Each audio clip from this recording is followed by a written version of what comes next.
નમસ્કાર દર્શક મિત્રો, કનેક્ટ ગુજરાતના સીજી એક્સપ્રેસ ન્યૂઝમાં હું આકાંક્ષા આપ સૌનું સ્વાગત કરું છું। નજર કરીએ દેશ, દુનિયા અને રાજ્યની તમામ ખબરો ઉપર।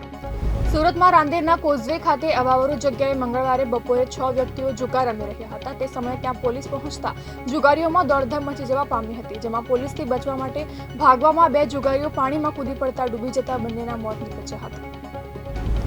રાજ્યમાં આ વર્ષે માર્ચ મહિનામાં જ આકાશમાંથી અગનગોળા વરસાવતી ગરમીનો પ્રારંભ થઈ ચૂક્યો છે। છેલ્લા 3-4 દિવસથી મોટાભાગના શહેરોમાં ગરમીનો પારો 40 ડિગ્રીને પાર પહોંચ્યો છે। હવામાન વિભાગે 12 માર્ચે 9 જિલ્લામાં ઓરેન્જ જ્યારે 3 જિલ્લામાં યલો એલર્ટ જાહેર કર્યું છે। અમદાવાદના વસ્ત્રાપુરમાં એક શ્રમિક ગટર સાફ કરવા માટે અંદર ઉતર્યો હતો। એક ખાનગી સોસાયટી દ્વારા આ શ્રમિકને ગટર સાફ કરવા માટે બોલાવવામાં આવ્યો હતો। શ્રમિક ગટર સાફ કરતો હતો તે દરમિયાન સાંજે 6 વાગ્યાની આસપાસ ગેસ ગળતરના કારણે શ્રમિકનો શ્વાસ રૂંધાયો અને તેનું મોત નીપજ્યું હતું। દિલ્હીની કોર્ટે સરકારી ભંડોળના દુરુપયોગના કેસમાં પૂર્વ મુખ્યમંત્રી અરવિંદ કેજરીવાલના વિરુદ્ધ એફઆઈઆર દાખલ કરવાનો આદેશ આપ્યો છે। કેજરીવાલ પર પ્રચાર માટે મોટા હોર્ડિંગ્સ લગાવવામાં જાહેર નાણાંનો દુરુપયોગ કરવાનો આરોપ છે। મણિપુરના સેનાપતિ જિલ્લામાં બીએસએફ જવાનોને લઈ જતી ગાડી ખીણમાં ખાબકી હતી।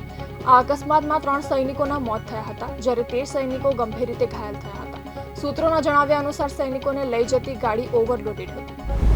રાજસ્થાનના બાડમેર અને જાલોર જેવા જિલ્લાઓ હીટવેવની ચપેટમાં છે। આજે પણ બાડમેર અને જાલોરમાં હીટવેવનું ઓરેન્જ એલર્ટ છે। બીજી તરફ હવામાન વિભાગે હિમાચલ પ્રદેશના કેટલાક વિસ્તારોમાં ભારે વરસાદ અને હિમવર્ષા માટે યલો એલર્ટ જાહેર કર્યું છે। સોમવાર સાંજથી રાજ્યના વિવિધ વિસ્તારોમાં હળવો વરસાદ અને બરફવર્ષા થઈ રહી છે। યુક્રેન યુદ્ધનો અંત લાવવા માટે મંગળવારે અમેરિકન અને યુક્રેનિયન અધિકારીઓ વચ્ચે બેઠક યોજાઈ હતી। આ પછી યુક્રેને અમેરિકાના 30 દિવસના યુદ્ધ વિરામ પ્રસ્તાવને સ્વીકારી લીધો છે। યુક્રેનના રાષ્ટ્રપતિ ઝેલેન્સ્કીએ આ વાતની પુષ્ટિ કરી હતી। નરેન્દ્ર મોદી આજે મોરેશિયસના રાષ્ટ્રીય દિવસ સમારોહમાં મુખ્ય અતિથિ તરીકે હાજરી આપશે।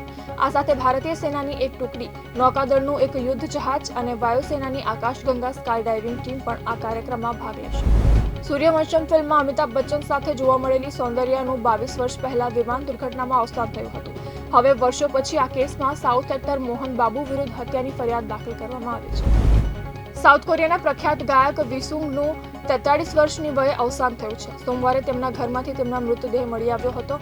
પોલીસે આ વાતની પુષ્ટિ કરી છે। તેમના મૃત્યુના સમાચાર સાંભળ્યા પછી સિંગરના ચાહકોમાં શોકનું મોજું ફરી વળ્યું છે।